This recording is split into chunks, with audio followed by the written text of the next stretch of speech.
Good evening and welcome to the first broadcast of 2016. Yes, I know it's February, but for those of you who tried to join us in January, you know that we couldn't go live because we had lots of technical difficulties. So for that, we apologise. The good news is that Stu and Livy Gibbs, who were set to share their story with us, particularly in relation to raising a family and taking them on a church plant, they have agreed to come and speak with us and share their story on March the 10th. So that's the next broadcast. Get that date in your diary now.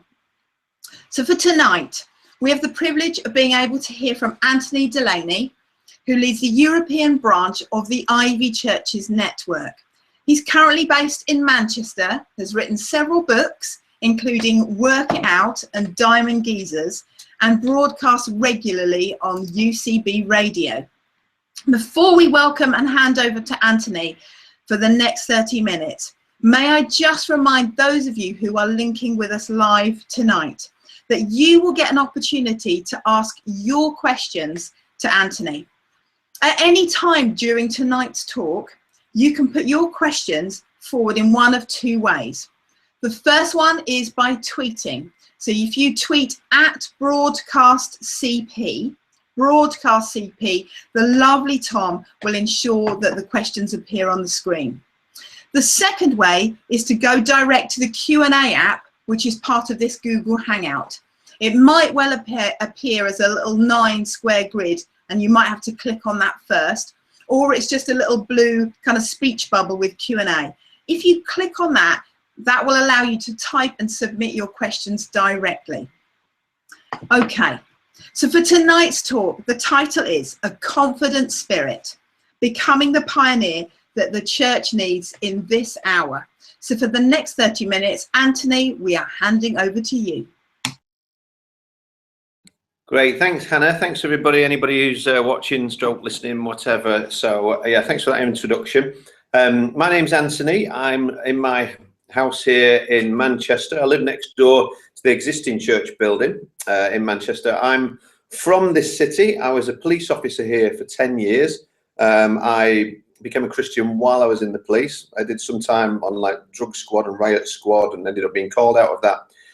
And eventually got ordained as a Church of England minister. So I was in various ways, I was a curate and an associate vicar, and then I became a vicar in the Church of England for 8 years, and I'm still actually weirdly licensed to the Church of England, although I'm in a funny position whereby they don't pay me anything, I don't pay them anything, we just sort of relate as friends, I suppose. To be honest, during my time in the Church of England set up, by the end of it, as a vicar who was looking at church plant, I was getting a bit frustrated by the parish system. And although there were moves afoot in terms of stuff like fresh expressions, they talk about, etc., we were still, in the diocese I was in, pretty much hidebound by parish boundaries and whether you could go to into somebody else's parish and start something, etc. And effectively ended up under a bit of a cloud as a result of that, by going and planting off-piste in other places. And I couldn't really reconcile that mindset with what I knew I'd been called to, which was to teach people about Jesus, to help them find their way back to God, and then to having discipled people, to encourage them, whatever it looked like for them, to reach out to their friends and neighbours, and some of them to plant and start new churches.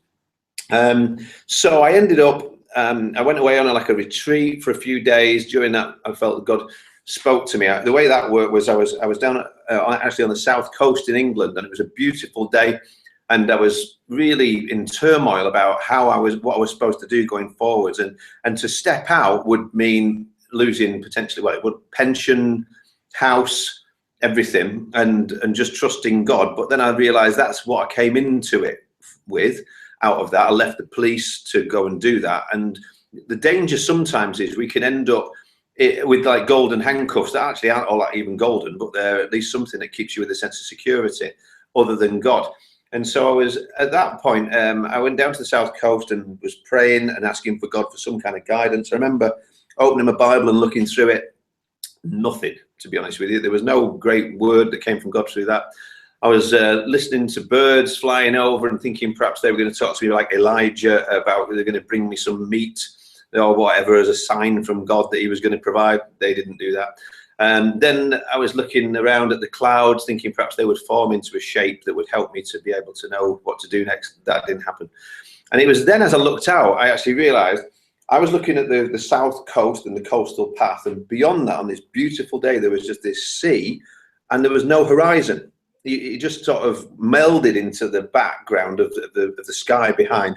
And just as clearly as I've ever heard God, I felt inside that he was saying to me, if you'll be willing to step out, if you'll step out into the unknown and effectively go off the edge of that cliff, then you'll find you'll be able to walk on water and you'll be in a place where there's no boundaries and no limitations. And so I came back home to Zoe, my amazing wife, and said to her, I think we're going to have to be willing to lay all of this down. And if we do that, God will show us what he wants us to do. And she said, great, let's do it. So we ended up eventually, the next stage of that was that I heard about a church, which I knew anyway from my Manchester days, called Ivy Cottage. I came here just nearly 8 years ago now.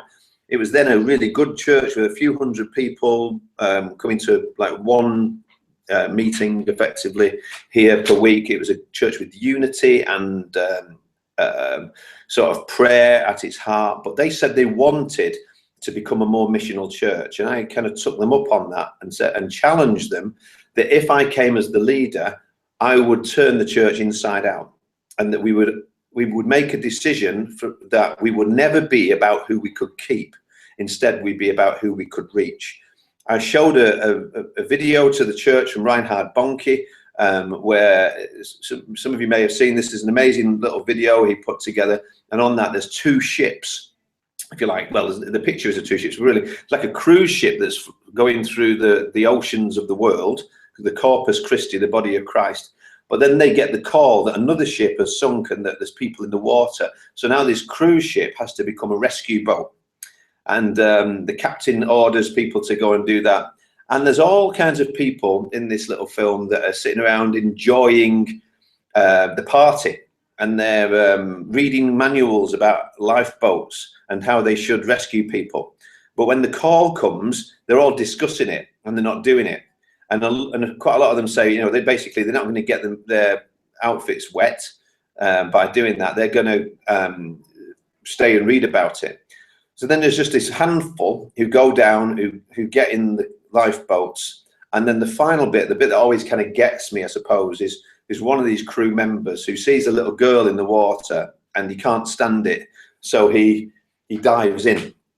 And that's how it finishes. And then Reinhard Bonnke talks about the incredible value of a human soul to our Lord and Savior Jesus Christ. And I showed that video and said, we're always going to be the lifeboats. We're never going to be the cruise ship. So if you don't want me to come and lead this, please vote no.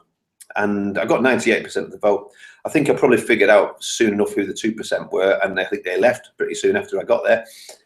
Subsequently, they've been as good as their word. To be honest with you, I just will fight you for it. The best church ever. They are amazing, up for it, missional people. We've been a couple of years, we started to grow. The church started to get more full. We got to full. Lots of churches are happy with full. We said we're not happy with full because there's a city of 2.3 million people here called Manchester. I'd changed the name from Ivy Cottage, which was a long history of why it was called that, to Ivy Manchester, because I think names are important in terms of vision. So we then changed the name pretty much soon enough to Ivy Manchester and said it's out of the cottage, it's into the city. We're here for the city and for reaching people in the city. And we turned up the dial in terms of evangelism and discipleship, and then we were growing again. And basically we came to the point of being full. And I said to the church, together with the elders, in 3 weeks' time, we aren't going to meet in this building because this building is full. So we don't know where we're going to meet. And it could just be that we're going to meet in homes or something. But us just coming together isn't the lifeboat, it's the cruise ship. So you've all got to pray that God opens up the next place for us to go to. And everybody did. And we ended up in a place in the centre of Manchester called Gorton Monastery. We were in there for 6 months. We grew a bit in there. Then there was a problem with their license, so we had to move. So then we moved to the Trafford Centre, which was the biggest mall in the Northwest. And we met in the cinemas there. but that was a bit dark and it was too hot and it was no space for community. So then we moved again to Media City in Salford, which is a huge move really for a South Manchester church to move to another city. But people came, and during that time we were talking about planting out more as we were getting more people coming. We tried a little church plant into a hotel. It didn't really take. And to be honest with you, I'm of the opinion, let's give it a go. And if people are going to come to it, great. And if not, at least we had a go. So I'm not even saying we didn't pray about it for 12 years as to whether or not it was right for us to plant. We didn't spiritually map it. We didn't do all kinds of stuff like that. We just figured Jesus said, go into all the world and make disciples. And so let's give it a go at reaching a few. And so we for 6 months, we met once a week in this hotel as a plant. After 6 months, we got a few new people who came along, but it wasn't taking off much. And if anything, we needed the people to all be on the journey. So I went to those people and said, let's pull that back in and let's regroup. And you guys have been identified as pioneer types who are going to help us in the future whenever we plant again. So thanks for doing it. There's no failure here. You've done a brilliant job of being willing to go for it. Then we moved.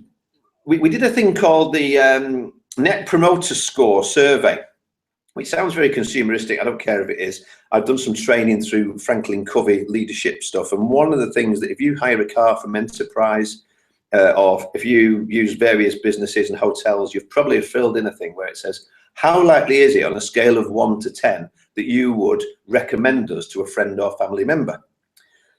And that's a brilliant survey because actually, regardless of the score, it gives you great feedback because of the follow-up question, which is, why did you give us the rating that you did?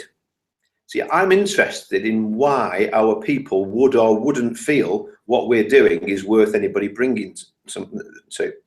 One of the things we kept getting in feedback, for instance, was people said, we're not sure what kind of church it is on a week-by-week basis. Because if like you're doing it and she's preaching, it's one kind of a church.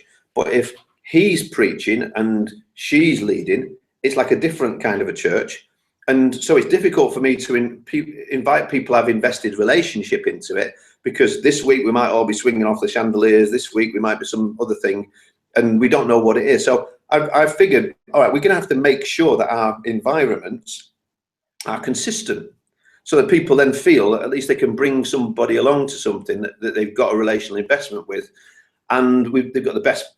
You know, we're not going to do a switch and bait on them in some way and switch up the what we're doing. So around this time I was connected in with a thing called Leadership Network, who were brilliant in the US, who were helping us to think into the future. I would go on these learning communities where we would be challenged questions like, it's 3 years from now, everything you just did got twice as many people and doubled. What did you do? What did you stop? What did you start?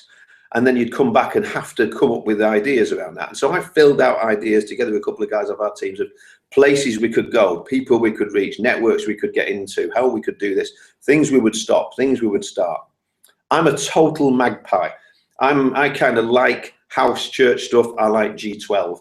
I like Mike Breen, and I like things that are going in learning communities.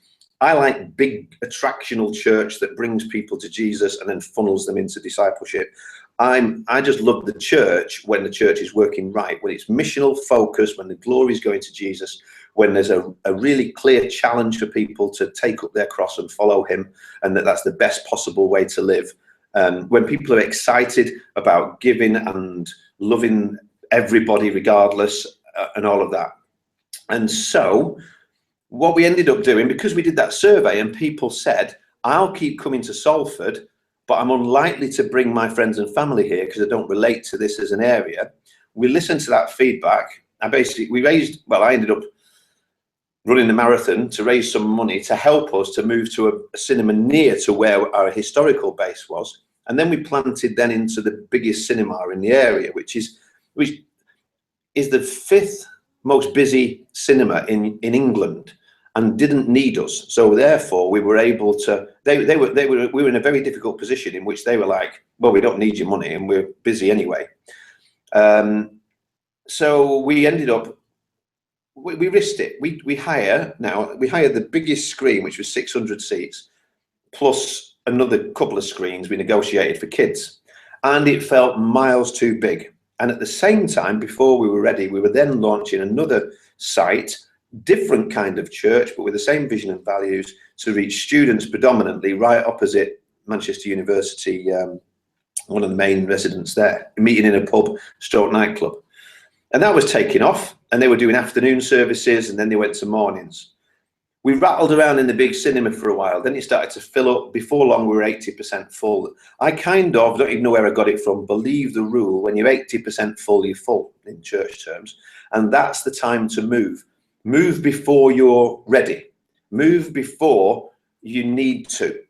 There's I know we've probably all heard, we'll have heard of the bell curve. It's worth researching the sigmoid curve, which is a lot of things change. You kind of do this thing like that and it goes up. And a lot of people, when things are starting to go wrong, we're on the bottom of the bell curve, then they think we need to start a new thing. But actually a sigmoid curve is when things are going well and are on the up, start another new thing.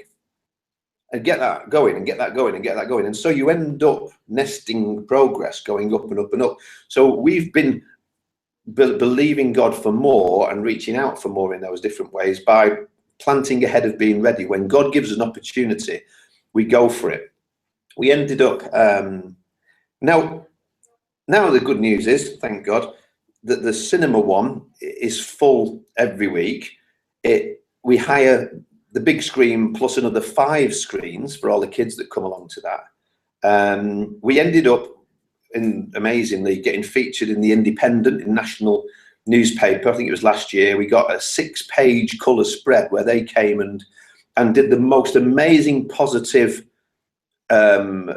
review for their Saturday supplement with 4 people's testimonies in, and not a hint of cynicism about the whole thing. And just the most positive thing you could ever imagine. You can have a look online and you can find that for yourself if you want the Independent article about that, which was brilliant. And then at the same time, then I've got some friends involved with the ministry. Some people in the UK will definitely have heard of it, I would imagine, called The Message. Andy Hawthorne is a good friend of ours, and we do lots of stuff with The Message. They remodeled their building, so they had a 300-seat auditorium, effectively, where it used to be a place where they stored all their kit. So I said, can we plant in there? It's right on the edge of Wythenshawe, the biggest council estate in Europe, tough area. Before we were ready for it, we moved in and we started afternoons, then we went to mornings, and now on your average Sunday, they're going to get 150 people. They've got new people that are coming to faith all the time there. I also planted into the old building that we moved from, an evening congregation, which is now growing and going strong and doing really well. We also did an Eden. Some of you will have heard of the Eden stuff through The Message, which is like an incarnational church plant. So a small group from the church moved, a couple of our best elders. We've really helped to resource that as best we can. Sometimes Edens fail because they go into very poor areas, like we've sent ours into, and they kind of get like 3 years funding on a declining scale. So you get these really fired up people paid up for the first year, struggling in the second year, hardly anything in the third year, and then they end up, because they love the place, still living there, but under-resourced to make the impact they could make. So we decided to do it differently. We sent our best people. We've done it. It's gone really well. And now on that one, Eden Merseybank, they've now got a community centre and a cafe. They've started to meet on a Sunday afternoon, and they're seeing 50, 60 people just off this estate coming every week, doing life together and all of that. So what I love about Ivy is it's gone, and this is just because of an up for it spirit, a confident spirit in the people here, is we've got different kinds of church.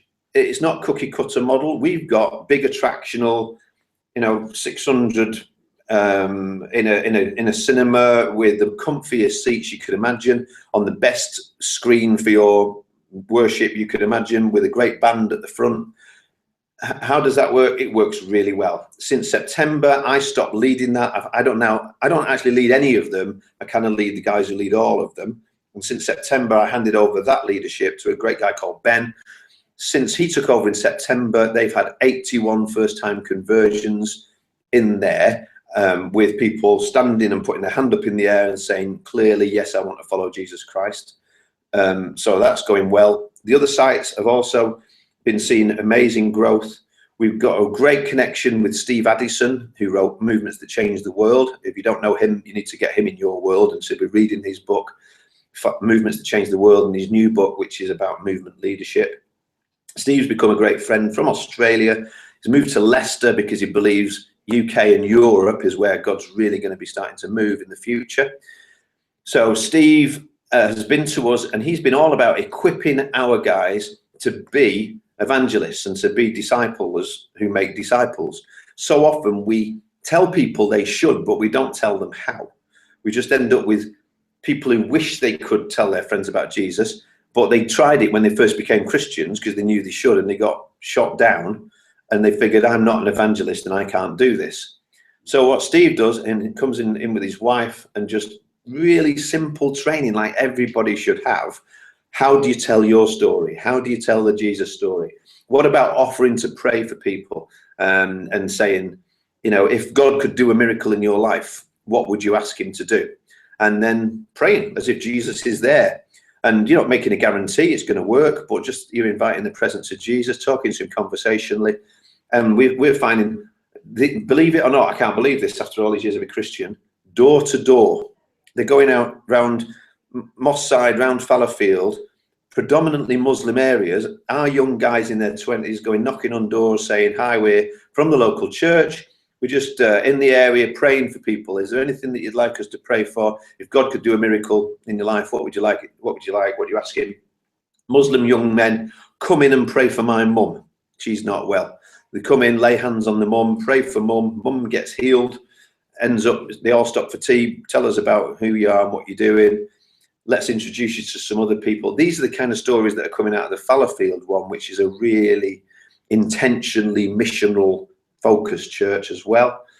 Sharston, we've got recovery groups that are meeting off the back of that. We're helping to enable and resource people who've been in prison and got very broken backgrounds. We're connecting them. There's mentoring going on. We're doing that in partnership with the Message because they have the resourcing centre there for people with those things. We are just about to partner with them, launching another kind of Eden, which is going to be a house for really broken people coming out of prison to disciple and resource them. Evening service. One thing we figured after a while was, because we've said we want everything to be the kind of thing you could always bring a friend to, some people get a bit, well, how do we go deeper then? Now, there's two answers to that. One is you don't get deeper than telling people about Jesus and helping them find their way back to God. And if you ever think you are getting much deeper than that, you need to have a talk with yourself about it. The other side is, yeah, we probably do need a deep end as well. So if anything, the evening meeting here at the church next door tends to be more worship, more intercession, a bit longer teaching, and a bit more for Christians. So I think it was Dave Smith, who leads Kingsgate Church, who's a friend of mine, who he said about what they'd found was that if you're going to have a lot of shallow end, you also need, it's good to have a deep end for people to go into as well. The turn for this year for us is really our year. We're talking about our year of equipping. We're looking to equip the saints for their work of ministry. We keep saying, it's not my job to do ministry. I think we've just fluffed that so badly. The APES stuff is about us equipping people to be apostolic and prophetic and evangelists and shepherds and teachers, not for ministers to do that. I'm ordained and I don't care. The guys who lead our stuff aren't ordained, and the people who come don't care. What they care is, do you care about me? Do you love God? Do you love Jesus? Do you help me and build me up in the scriptures? Are you, all of that is their mark of authority, and it's respect and it's permission to help and lead and encourage people. Our leadership model as a church is, we say we are elder guarded. So the elders guard the vision of the church and make sure we're legal and safe and everything. Elder guarded. Staff guided. We do have a staff team, but it's not a big one really for all the stuff that we do, and we're very careful to make sure we don't end up top heavy with staff, because the staff guide the church in terms of a lot of decision. We trust the staff to make big decisions, because otherwise why would we employ them? And we encourage them to go for it. But they don't do ministry. I don't want to employ people to do ministry. We employ people because we're member gifted. So it's elder guided, staff guided, member gifted. We want the members to know it's you that is God's secret agent here on the earth, in your workplace, in the school, wherever you are, that you've got a ministry, you've got a mission. As Alan Hirsch says in Forgotten Ways, your baptism was your ordination.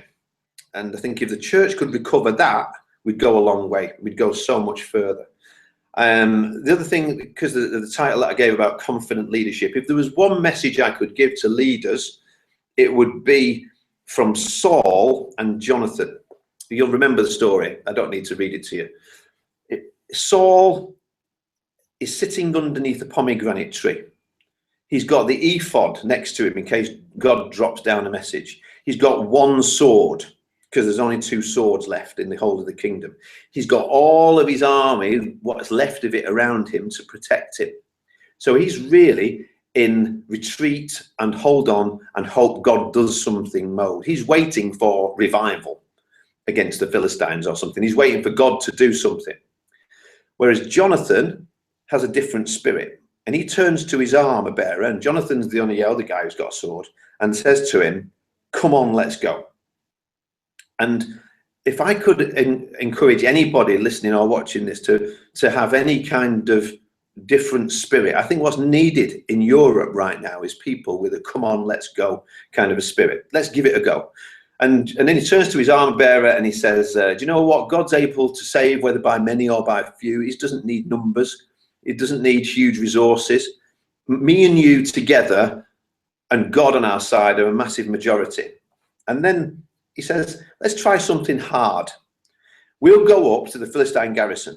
They're uncircumcised fellows. They haven't got the covenant. They haven't got God on their side. So basically, if we say to them, no, if they say to us, "Come and have a go if you think you're hard enough," then that will be the sign that we're supposed to climb up and take the battle to the enemy.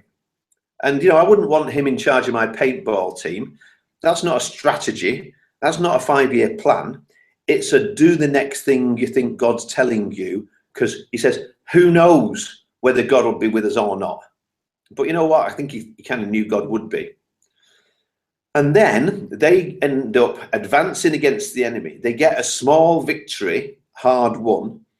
And then it starts to turn the tide. And God gets behind them, sends an earthquake. The enemy starts to turn upon themselves. The other people come and join in the fight.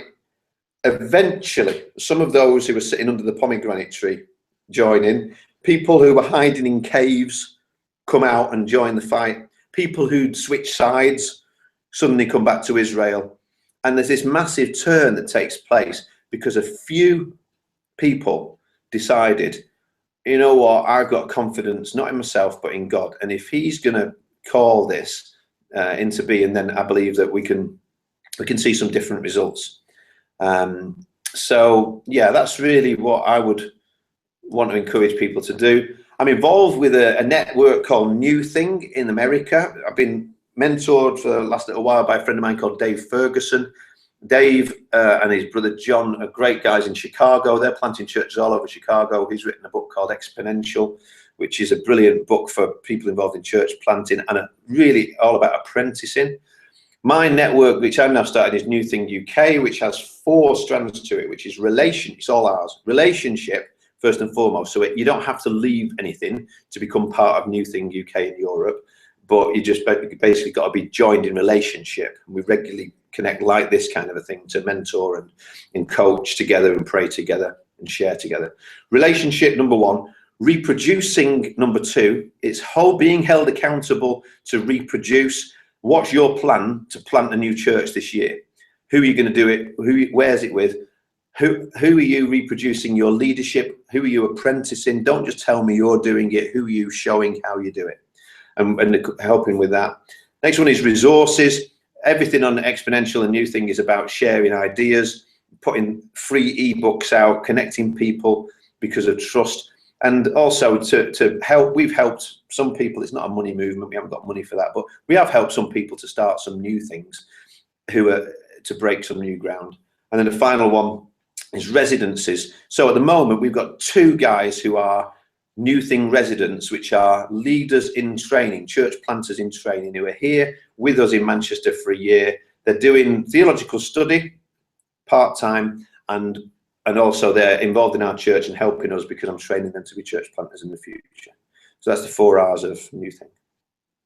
And that's about it for now. So love to hear questions or comments or anybody from anybody. Thank you. Brilliant. Thank you. Gosh, my word, I feel quite blown away by this God story, really, in terms of everything you've been involved in. This is our opportunity. There's quite a few people that are logged on, so this is really exciting.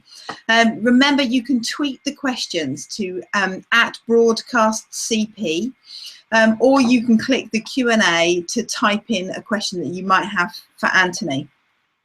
I picked up on one of the questions that we had was near the beginning of the story. You talked about a church plant that, I love the way you talked about the fact that you sent them out and it didn't succeed in the way that you thought, although you described it not as a failure, and brought them back in and said, like, you guys are the ones that are gonna kind of lead the next charge, as it were.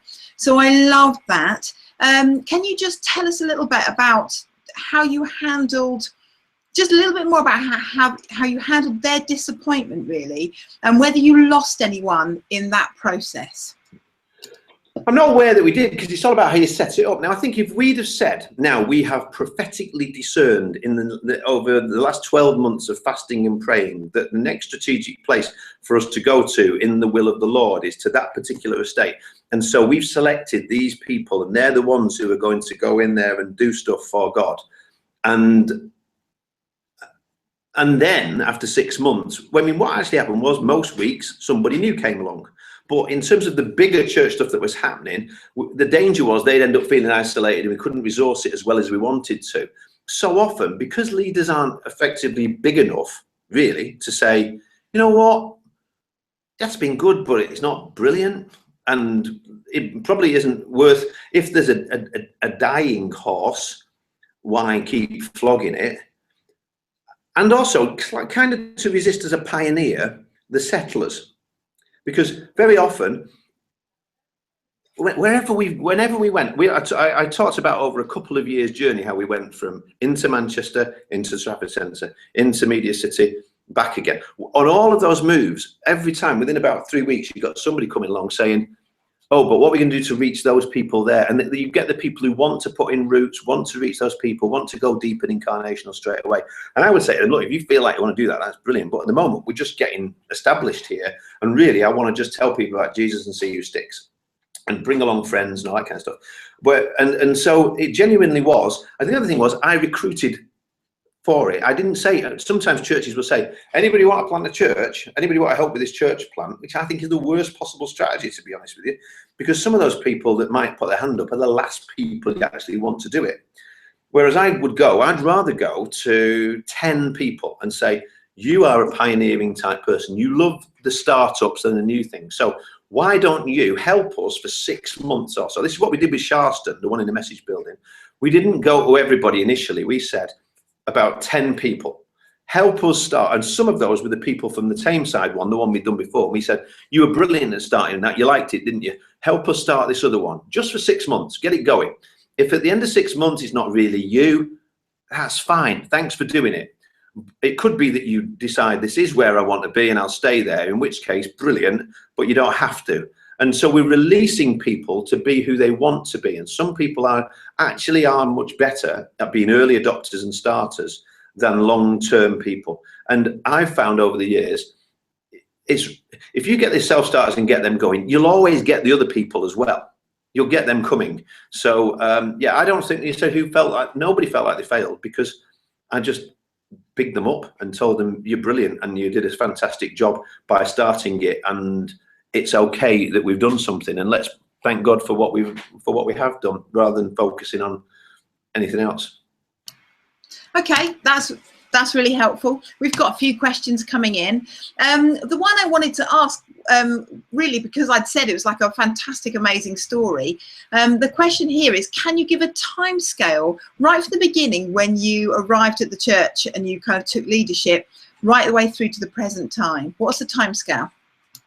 That's the worst possible question to ask me. I'm rubbish on when it was and when it is. It's like, I'm terrible at that. All I can say is we came here 7.5 years ago, and after a couple of years we got to the let's move out stage, and then we moved around. I mean, that's another thing. As we moved, people were adding.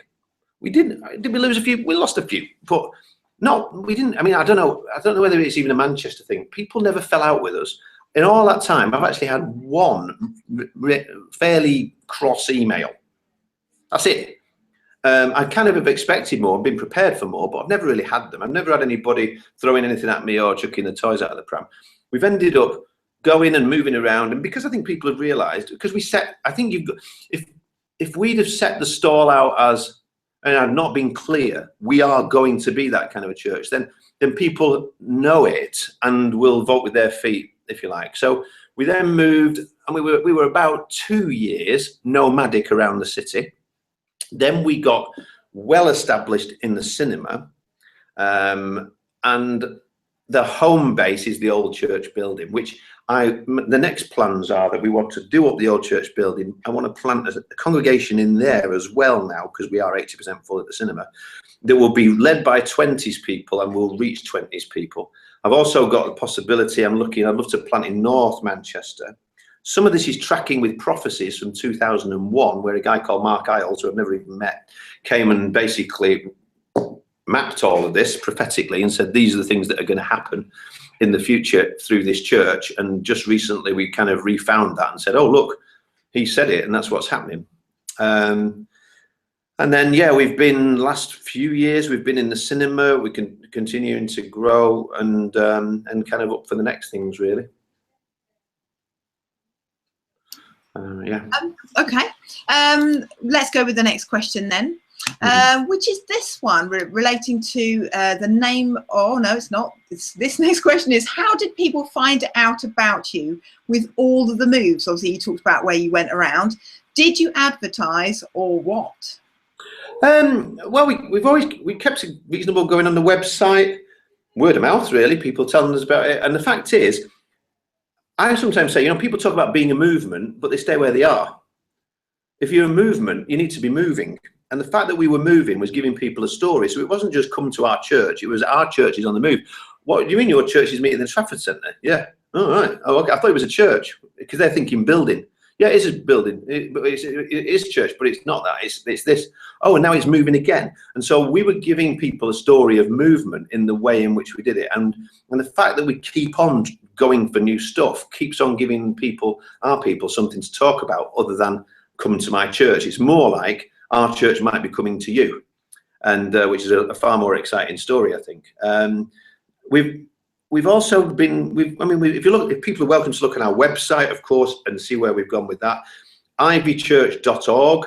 One of the things we've done over the years is switch the way that we kind of advertise, and that we realize that so many church websites are written for the existing people who go to them, rather than having much idea about people who are looking for Jesus. And they serve the existing membership. So we've scrubbed doing that. We hardly say anything about the website's pretty useless if you come to Ivy, but it's a big welcome mat and a big open door for anybody who's interested in finding us. So if you come to the old building, which is next door, you'll see signs outside that say Ivy Church, here to help you find your way back to God. And that's who we are. That's what we exist for. If you go on ivychurch.org, you'll see what we do. Here to help you find your way back to God. And then you can listen to the talks, you can find out where we meet, and you can find out more about us, or you can ask us questions. But it's all front-facing, outward-facing. And guess what? We keep getting people who come along because they're looking for God, and they're Googling, how do I find God in Manchester, and things like that. And so then they find us. So rather than us having some, you know, Christian-sounding phrase as our, you know, spirit-filled mountain of fire and resources limited or whatever. We're trying to go thinking about the person who doesn't yet know Jesus and the questions they're asking, and how do we do that. Resources I could think of to help people would be Deep and Wide by Andy Stanley, a great book that helps people to think like that. Okay. Oh gosh, we've got tons of questions coming in, so we'll try and speed up a few on these. Only the nice ones. Oh, okay, they're all nice. Can you outline why the name change of Ivy was helpful for the vision, and can you be too big in your name? Too big in your name? Wow, that's a really good question. I think when I first got it, Ivy Cottage was founded in 1893 as a house church by a young Manchester businessman who became a Christian and realised that local, ordinary, working class people wouldn't go to the Anglican posh church. It was upstairs, downstairs kind of a thing. They just wouldn't go. He witnessed to his gardener, led him to the Lord. They started a house church together with ordinary working men. They called it the Didsbury Men's Bible Class. Then women came along, which spoilt it. They couldn't call it that anymore. The little house they were in was called Ivy Cottage. Then, as that grew, 1899, they decided we need to build a bigger building. So they built the Ivy Cottage, because that was where the house was, Mission Hall, which was the existing church. So it was called Ivy Cottage all the way up until I came. And so it's got a great backstory. However, Ivy Cottage says small, comfy, cozy doilies and teapots, and us four and no more. And I just said, to be honest with you, we didn't vote on it. I didn't ask anybody. I just said, we're changing the name, guys. It's going to be Ivy Manchester. And I had one person who kind of objected, but that was all right. And I used it to help the church think differently. I think a name change can do that, as long as you're picking a good name. So I said Ivy Manchester, out of the cottage into the city. We've now become Ivy Churches because we are a network of churches, and we try not to pick geographically bound names. That's definitely, there's one that we got, it was called Ivy Fallowfield. We've now changed the name of it because we call it Ivy Kinetic, because that even says Fallowfield is the area that it's trying to reach. Well, what if I live in Moss Side? Can't I come to it? Well, yeah. So what we're saying is that Ivy, we keep that because it grows and it spreads organically. It's a nice picture. But the places that we meet are just places. People from the locality, we'd love them to come. But actually, most of the time, whosoever will may come. That's different, actually, for Ivy Merseybank, because that's the Eden one. Merseybank is a geographically bound estate. It's tough. It's got real hard problems. It's meant to be for people on that estate, so we call it that because that's who it's for. But yeah, I think names do matter and really can help people to identify. What we say is they're all Ivy. They've all got the same DNA. We have a shared purse, shared vision, shared leadership, but there's different expressions able to grow as big as God wants them to. Okay, let's go with the next one.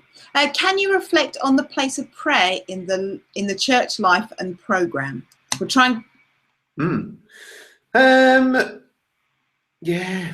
If you just to be honest, I've kind of gone with permission from God a lot of the time, and with what He says, and tried to hold on to Him. And have I had loads of specific words? Well, not really. I mean, try and pray a lot. Try and pray more. Wish I could. I mean, this year I'm really getting into journaling. I'm finding that that's clear. I'm fasting more. In November, I stopped drinking alcohol completely. Best thing I've done for years. Absolutely, so much more clarity about God. Not that was a big lush, but basically, I just feel 100% closer to God as a result of making that decision. We have regular prayer meetings. We have 600 people, I think, at the moment in grow groups, who we encourage people to be praying every week, and that's a big focal point of prayer in what we do. We say that we really encourage people to join what we call grow groups, and there's a big prayer focus in that. Yeah, and we're in a series at the moment. We're doing 40 days of fasting in the run up to Easter. We're encouraging as many people as possible to be part of. If you have a look, hashtag the Fast UK. A guy called James Aladrian, who's helping us with that. We really want to encourage lots of people to be fasting and praying. So yeah, I'd say I'm an activist, and we have loads of great intercessors. Sometimes I've relied on them, I had a great verse I grabbed the other day from Exodus. I think it's chapter 30 something. I was just reading it through, and it says, God led them. Well, it says, when they came out of Egypt into the promised land, God didn't take them on a straight route. He said, in case an enemy comes out and attacks them and they turn around and go back. Instead, he led them in a roundabout way. I love that. In a roundabout way, he led them. And I feel like that's what's been happening, because they followed the pillar and the cloud. And the way we've gone over the years has been more about just trying to stay close to God, trying to stay obedient, encouraging people. Let's pray for the wisdom that nobody does anything stupid and runs off with anybody else's wife or puts their hand in the till, and have some integrity around the stuff that we're doing. We don't think we're the best in the world at anything. We're just having a go and believing that God gets behind the efforts of ordinary people. So yeah. I don't know. Prayer's great. Please pray for me and pray that I become a better prayer. I think we can all pray that one. Right, we've got 4 questions, and our time is now limited, so we're going to go for like short, sharp answers. Right. This one, you mentioned about apprenticeships. What thoughts do you have about how we can build reproduction and apprenticeship through the different stuff we do in our churches?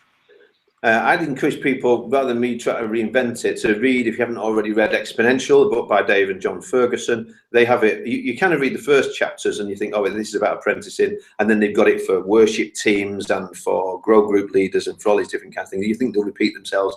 Actually, they don't. They're really good at how to get pathways for people to go through in terms of entrusting people with leadership, growing them in that.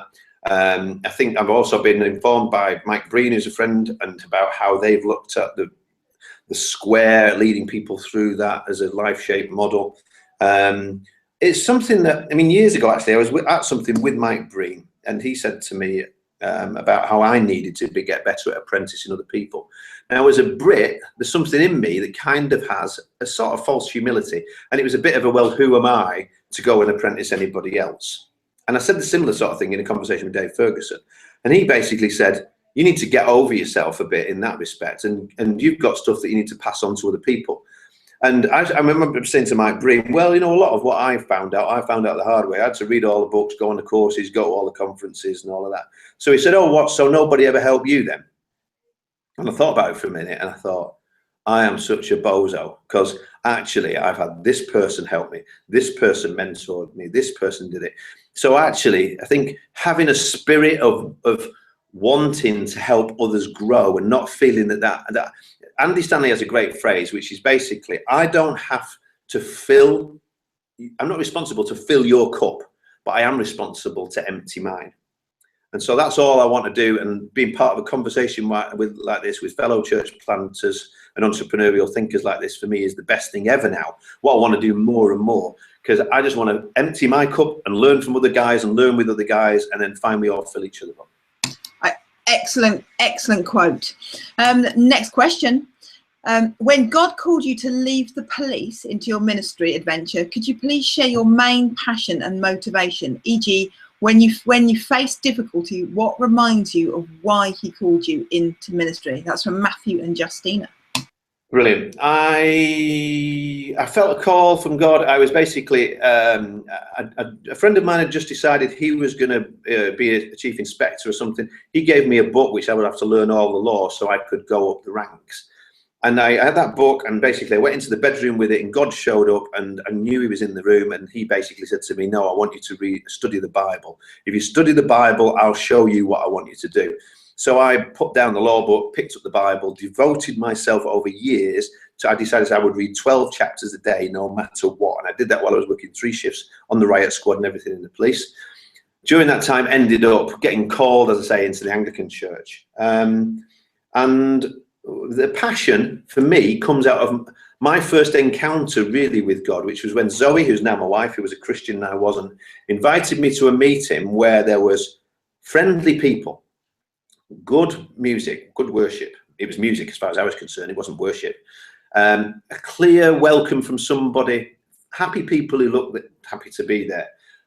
The gospel presentation in my language that I could understand, delivered with passion from somebody who obviously believed it, even though I didn't believe it. I could see that they believed it.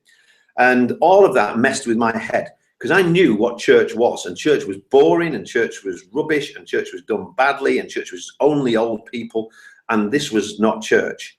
So God changed my mind about church, and then later, as a result of that, I changed my mind about God. So what I sometimes say to our people now is, we are not responsible to change people's minds about God. That, you know, let's not get ideas above our station. That's always going to be about the Holy Spirit convicting the world with regard to sin and righteousness and judgment. But we are ridiculously in charge of changing people's minds about church. So if somebody comes along to one of our services or the things we're putting on and finds that people are unfriendly or unwelcoming, nobody's thinking that there might be non-Christians there, everybody's enjoying their own little Christian party, nobody's thinking about how and whether to get new people to come to know Jesus, I've got big problems with that. And to be honest with you, that ain't the church. That's not the New Testament church. It's an abomination as far as I'm concerned. It's a big twist that the enemy's got us to believe and make do as church. Last night I had a dream. I woke up with it this morning. There was people in a car crash, and I went over, and it was a bit like being in the police. There was these people that were trapped in a car crash, and I was trying to pull them out, and I knew fires were going to start and people were in there, and I just had to go in and pull them out. And I pulled one guy out and realized that he crushed his child to death in the car. It's a pretty graphic, horrible picture. I woke up and I was like, what was that? And then I just felt the Holy Spirit was saying, that's what you're doing.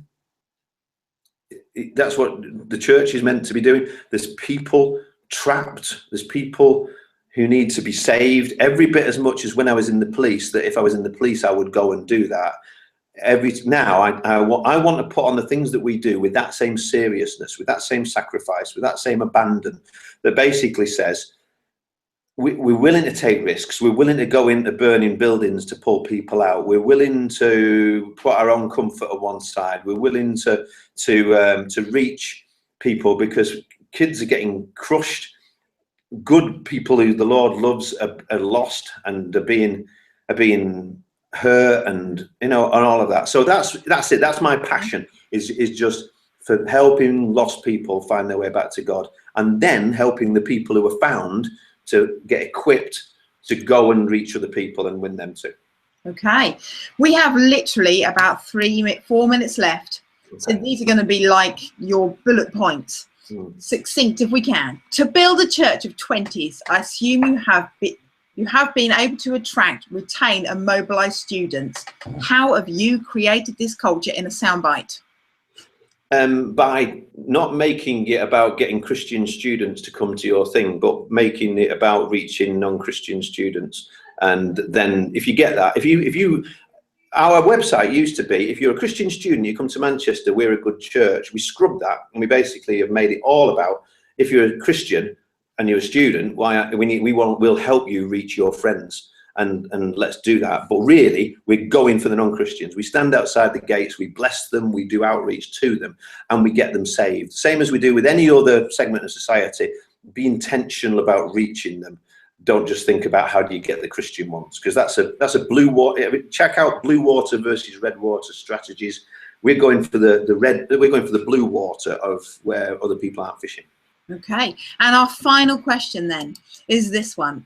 In your questionnaire, where people wanted consistency on Sundays, how does that work with congregations that are different? You can't please everybody. Try and please the Lord, and some people will like it and will bring their friends, and will know that this is a place where if I bring my mum or my brother, this is a dangerous place for non-Christians because they keep getting saved here, and they'll do that. And if some non-Christians don't like that, I don't really mind, because there's lots of other Christian churches they can go to, and that's all right. I'm really genuinely happy with that to happen. But we're going to keep on being who we are and just try to please him. Paul said, if I was still trying to please people, I wouldn't be able to please the Lord. So I'm pretty clear about that. That's a good one to end on. I think that, look, the questions have all disappeared. There were tons of them. I think that pretty much wraps up this month's broadcast. I want to thank everyone, because we've had quite a number of people that have been listening in and partaking with the questions this evening. and you've shared this hour with us. So thank you to all of you guys.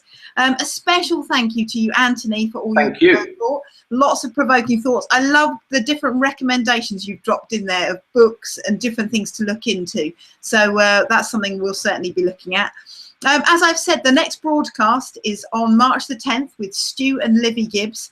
But I also want to do a sneaky plug at this point, because on the 23rd of Feb, there's what's called the Think Theology, or the Theology broadcast. And we've got Adrian Hurst, who's going to be speaking to us about biblical truths in our current culture. So if you're connected to the network, the broadcast network, please also tune into that if you can. I know that's going to be really thought-provoking. The second sneaky plug is for this. We are organising 24 hours church planting kind of day away and a night away. This is going to be coming up on Friday, the 21st of October. It's going to be based in Northampton.